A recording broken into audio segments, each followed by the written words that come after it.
Maintenant, on va regarder ce qui concerne la tête et l'encolure. La tête, c'est une impression visuelle. On n'a pas de mesure objective à proposer. La tête a une double signification, une signification d'esthétique par rapport au commerce, notamment au commerce des poulains. Là, Canal, c'est pas sa caractéristique principale. Hein. Il n'a pas une tête spécialement esthétique, elle est un petit peu forte. Et puis la tête a une signification fonctionnelle, à pas mal d'égards. Vous avez les naseaux, c'est la prise d'air. Vous avez la bouche, c'est la prise du mort. Vous avez l'écartement entre les parotides, c'est le tuyau qui représente l'admission de l'air. Vous avez l'œil, qui pour moi est extrêmement important, parce que l'œil vous parle. Il est expressif, il prend l'information. Les oreilles servent à prendre l'information aussi. Et puis vous avez le poids général de la tête, parce que la tête, elle est le bout d'un balancier, qui est le balancier de l'encolure, dont on va parler maintenant, qui a une fonctionnalité extrêmement importante. Donc, trop légère, elle ne pourra pas servir à augmenter le mouvement de balancier. Trop lourde, elle va être éventuellement pesante un petit peu, parce que c'est comme au bout d'une canne à pêche. Hein. Si le bras de l'encolure est long et qu'il y a un gros poids à l'arrivée, ça fait un petit peu lourd. Alors, on va regarder maintenant comment caractériser l'encolure. L'encolure, elle est composée des 7 premières vertèbres cervicales. On part de l'atlas ici, l'axis, jusqu'à la 7e.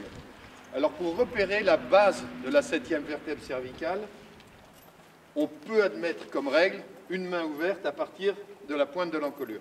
Donc notre premier point de mesure, ça sera en suivant l'omoplate, en comptant une main ouverte à partir de la base de l'encolure. Et la deuxième mesure, la base de l'axis, ça c'est facile, on le repère au doigt, c'est juste derrière l'oreille. Donc pour mesurer l'encolure, on peut prendre notre mètre de menuisier ou un petit mètre ruban comme ça, et on mesure depuis une main au-dessus ici, jusque là, et on a 81 cm.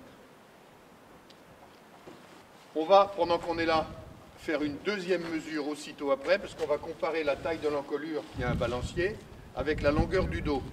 La longueur du dos, on la calcule depuis le sommet du garrot, c'est la 4e vertèbre dorsale, jusqu'à la jonction sacro-iliaque, comme appelle le sommet de la croupe, qui correspond à la fin des vertèbres sacrées. C'est là où on a mesuré la taille arrière tout à l'heure. 86 cm. 86 cm ici sur la longueur totale du dos, par rapport à 81 cm sur la longueur cervicale. Donc l'encolure est plus courte que la ligne du dessus. Donc dans la caractérisation, vous retrouverez les normes dans le livret, elle sera caractérisée plutôt courte. 81 cm de longueur d'encolure, 86 cm de longueur de dos. Le troisième élément d'appréciation de l'encolure, c'est son orientation. C'est l'angle que forme avec l'horizontale le tronçon des 7 vertèbres cervicales. Alors pour ça, il faut que le cheval place sa tête dans une position naturelle, ni trop haute, ni trop basse. C'est pas toujours facile à repérer, parce que là, Canal, ça fait un moment qu'il est là, et il commence à vouloir s'amuser un petit peu. Et puis si jamais il y a une jument qui passe, il va lever la tête trop haut. Donc comment apprécier la position naturelle de la tête? Le conseil que je donne, c'est de regarder le cheval marcher au pas. Quand le cheval marche au pas, il a la tête qui oscille un petit peu. Et sa position naturelle, elle est entre ces deux oscillations. Alors il faut la repérer et on va mesurer l'orientation de l'encolure dans cette position-là. Là, c'est un compas de menuisier. Hein. On va prendre l'axe principal du compas sur l'horizontale. Alors ça, vous pouvez vous faire aider. On part toujours de la base de la 7e vertèbre cervicale. Et on va aller vers l'axis, vers l'atlas, dans la position naturelle du cheval. On se fait aider par un observateur extérieur pour s'assurer que le cheval est bien dans sa position naturelle. On positionne cet axe-là dans l'axe qui va de la base de la 7e vertèbre cervicale jusqu'au sommet de l'atlas. Là, on y est à peu près. On est à peu près à l'horizontale. Dans les versions sophistiquées du compas, il y a une petite bulle.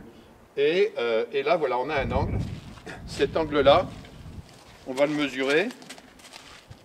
Et il est pour Canaan de 46 degrés. Et vous allez retrouver dans le manuel, dans le guide d'utilisation, à quoi ça correspond en termes de caractérisation d'orientation de l'encolure. Donc on a mesuré comme ça, 46 degrés, l'orientation de l'encolure par rapport à l'horizontale.